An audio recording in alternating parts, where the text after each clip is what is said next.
Alô, queridos amigos, motivo da nossa felicidade de estar na sua presença, falando contigo, levando mensagens positivas. O canal Varal é para isso, é para que você participe. E minha alegria é saber que você está aí desse lado. Hoje nós vamos falar sobre Tiago. Quem foi Tiago? Portanto, inscreva-se, curte, compartilhe no nosso canal. Dê-nos essa alegria, satisfação da gente poder falar contigo. Mas vamos começar pelo imaginário, porém sem ignorar a verdade bíblica que o texto nos expõe e se explica por si só. Você vai encontrar estas referências bem explicadas na Bíblia. Nós vamos falar sobre o livro de Tiago, que foi escrito por Tiago, o irmão de Jesus, e também conhecido como Tiago o Justo. Vamos conhecer um pouquinho sobre Tiago. A Bíblia menciona vários personagens com o nome de Tiago. Eles eram 3 pessoas com suas diferentes analogias. Teve o Tiago, o maior ou o grande, que era o filho de Zebedeu, um dos 12 apóstolos de Jesus. Também teve o Tiago, o menor, ou o pequeno, como assim foi chamado, que era filho de Alfeu, outros dos 12 apóstolos de Jesus. Tudo sobre um ponto de interrogação para você pesquisar a melhor verdade e qual que eu citei. Lembre-se que estamos falando, neste caso, de Tiago, o Justo. Ele era um parente do Senhor Jesus. Ele era o líder da igreja lá em Jerusalém. Ele era o líder. Eu vou reafirmar, mas o texto bíblico não descreve nenhuma deficiência física para todos os 3 Tiagos.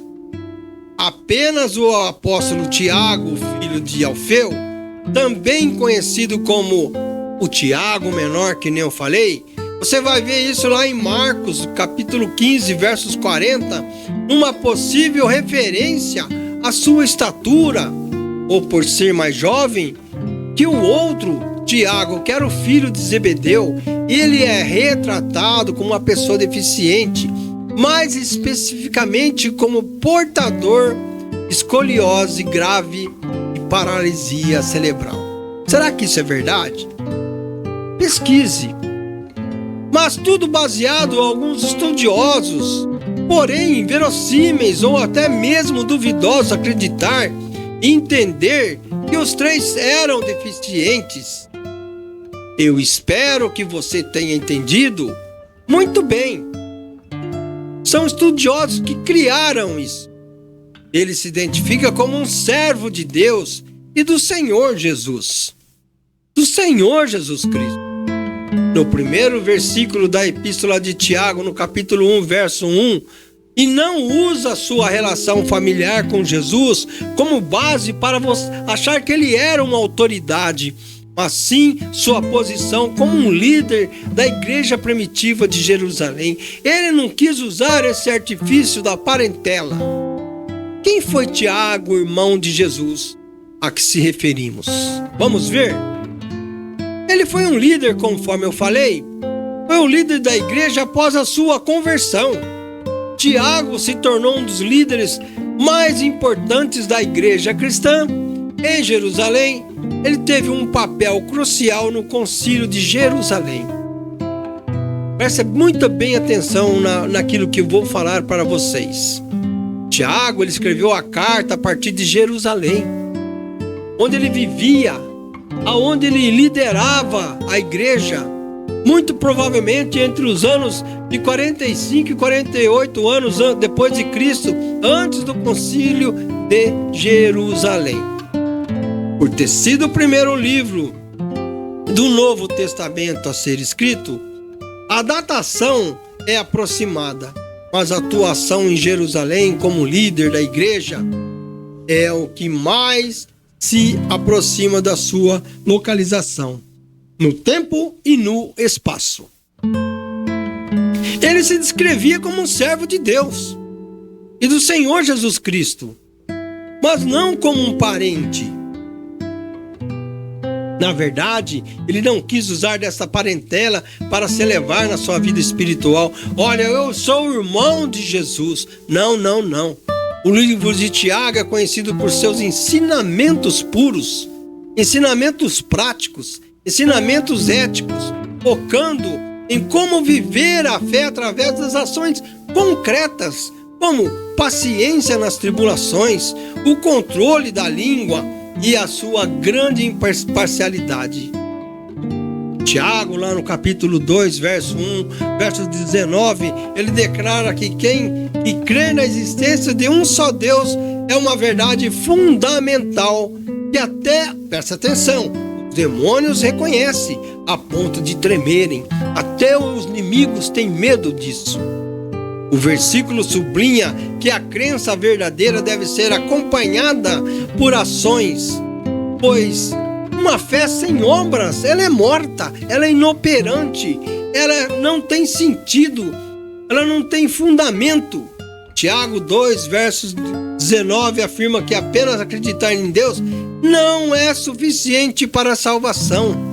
Você tem que acrescentar mais alguma coisa. O versículo usa a crença dos demônios como um exemplo de que mesmo as escrituras espirituais, criaturas espirituais malignas, possuem conhecimento intelectual sobre Deus.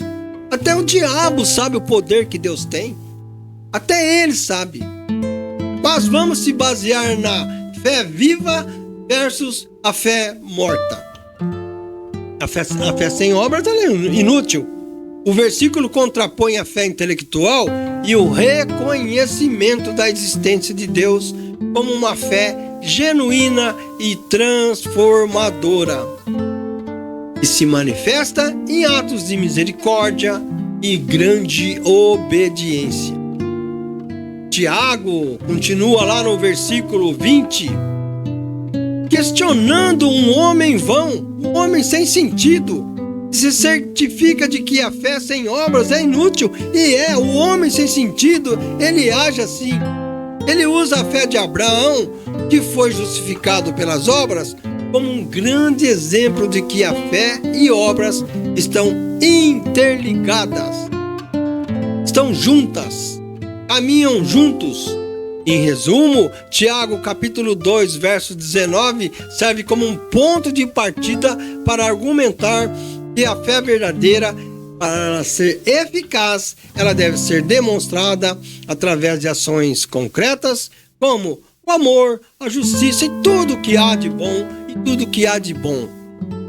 O livro de Tiago é conhecido por seus ensinamentos práticos, ensinamentos éticos de comportamento, focando em como viver a fé através das ações concretas, como devemos agir, como a paciência nas tribulações, o controle das nossas próprias línguas e a nossa imparcialidade, sendo justo em todos os sentidos.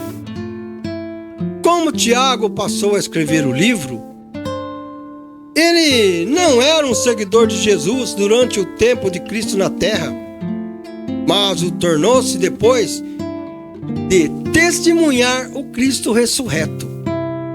Sua fé e sua posição o levaram a escrever esta carta a todos os cristãos judeus que estavam dispersos, esparramados, encorajando-os a viver de acordo com a sua fé e transformá-la em ações. Ele queria uma mudança. Ele pediu mudança. Assim é tudo sobre Tiago, que era um parente de Jesus. Teve um papel fundamental. Foi uma pessoa que ele provava e falava que a fé tem que andar junto com as obras. E é uma grande verdade isso. A fé tem que andar junto com as obras. Você tem que ter fé, mas tem que fazer o bem. Caminhar com Deus. Mostrar um coração puro, um coração reto, um coração bom. Porque não adianta você estar dentro de uma igreja com o seu coração pensando em coisas lá fora, coisas mundanas, coisas que não agradam a Deus. E particularmente falando, você pode estar fazendo coisas erradas lá fora. como eu também erro. Qualquer um está sujeito a isso. Eu não estou me referindo e querendo generalizar essa situação. Eu estou falando do nós. Eu me incluo nesse nós. Nós somos assim. Nós temos que buscar a fé junto com as obras, para andar, caminhar junto. Não caminhar paralelo só ao lado, mas juntos, de mão dadas.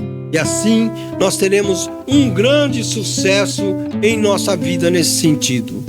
O meu muito obrigado por você estar conosco. Curte, compartilhe, assine nós. Nós não monetarizamos aqui, nós não queremos dinheiro para estar falando de Jesus. Nós estamos com mais de 400 vídeos para falar do nome sagrado do Senhor, para fazer podcasts com médico, jurista, fisioterapeuta, todo tipo de pessoa da classe médica, de tudo quanto é tipo, para poder levar boas informações a você, como em utilidade pública, alguma coisa que possa beneficiar você que nos acompanha. Se a palavra de Deus te incomoda, meu amigo, me desculpe, o caminho não é esse, você não está no caminho certo.